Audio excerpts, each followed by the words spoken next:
Welcome to From Center Ice. My name is Courtney, and what a game the Blackhawks had on Sunday against the Detroit Red Wings. After being defeated by Detroit 5-3 on Saturday, the Blackhawks sure came back with a vengeance on Sunday. They clearly wanted to prove they were the better team, so let's go over the 3 questions I had for that game to talk about how it went. Question number 1. Will Patrick Kane get goal number 400? Yes! Patrick Kane scored the 400th goal of his NHL career, and it was a pretty one too. As the game was going on, I was getting a little concerned that his 400th goal would come on an empty netter, and I just really didn't want to see that. But once the third period started, the Hawks just lit up, and they sure lit up Thomas Greiss. After the first period, the score was 2-1 in favor of Chicago. Neither team scored a goal in the second, and in the third period, the Chicago Blackhawks outscored the Detroit Red Wings 5-1. That's right,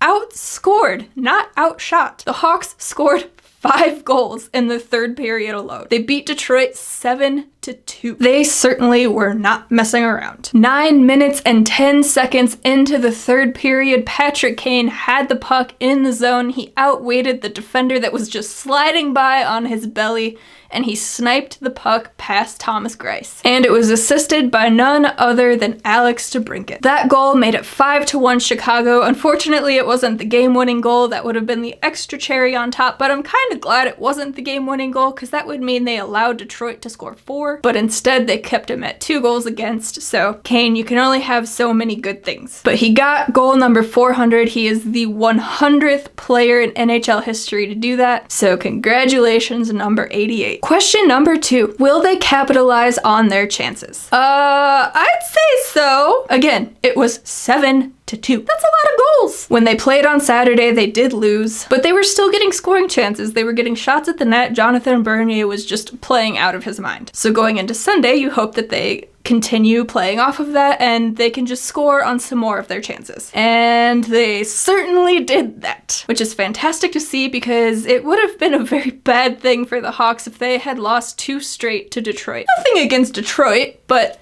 they are one of the worst teams in the league, and Chicago is trying to secure a playoff spot, so it was important that they took some points away from this weekend. Question number 3. Are games cursed now when Alex DeBrincat scores against Detroit? He scored the game-tying goal on Saturday. It went very downhill from there, so as a fun little question, I threw this one in. And no, they're not, because he managed to get another goal on Sunday, and the Blackhawks clearly won that by a very large margin. So that's good to see. You never want to have a curse put on your team. Overall, this game on Sunday was clearly a lot better than the one that they had on Saturday. There was a couple of fun little storylines. Obviously, Patrick Kane getting his 400th goal. You also had Ryan Carpenter scoring 2 goals in the game. If you went into that game guessing that that was going to happen, you're lying. Alex DeBrincat scoring on his hometown team is always a fun thing. And Dominic Kubalik got a goal assisted by none other than Brandon Hagel. Again, I believe that they're probably perfect line mates for each other. You got Hagel, who can win board battles. He's a fast guy. He can keep up with Kubalik, but he'll fight for the puck.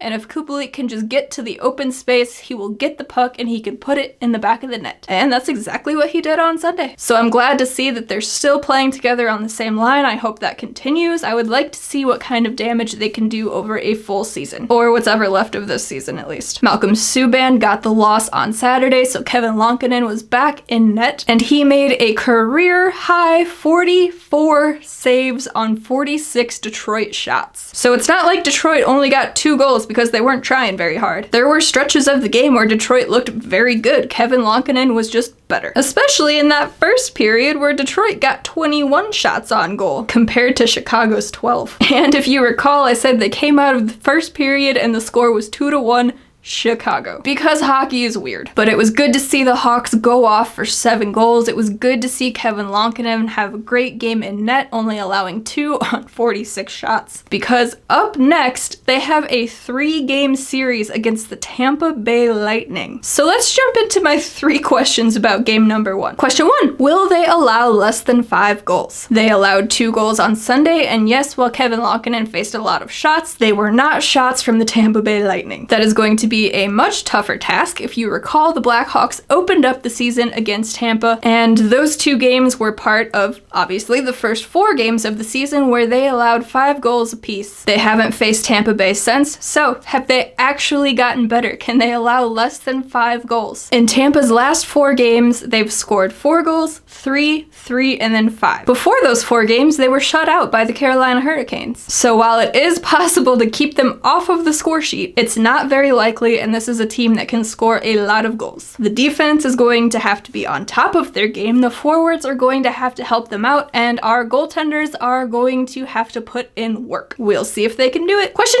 2. Will Alex DeBrincat get a goal? He scored Saturday, he scored Sunday, but the common theme over his last few games is he's been trying to force the puck to Patrick Kane, obviously, so he could get goal number 400. Now that Kane has gotten that goal, we might see a little more from DeBrincat with how he scored his goal on Sunday. It was after Kane's goal, he just came down the wing and absolutely sniped it past the goaltender. He's got one of the best shots on the team, and when he is in a shoot-first mentality, good things happen. It would certainly be helpful if DeBrincat can get some goals against Tampa Bay, seeing as the Hawks are probably going to need a few in each of these 3 games. And now that he's not trying to get Patrick Kane that milestone goal anymore, we might see him shoot some more. Question 3. Can the Blackhawks take advantage of being at home and coming off of a big win to start this 3-game series with a win? That would be absolutely huge. Of course it would be big because the Blackhawks are fighting for a playoff spot. They need to get as many points as possible. Thankfully, they did pull 2 away from this past weekend. But if they can start the 3-game series with a win, maybe that injects some more confidence into this group. And they're already a pretty confident group right now. But you have this Blackhawks team, and then you have that Tampa Bay Lightning team, and there is a clear difference. The Blackhawks are playing very well this year. They are outperforming any of our expectations. But Tampa is 2nd division, and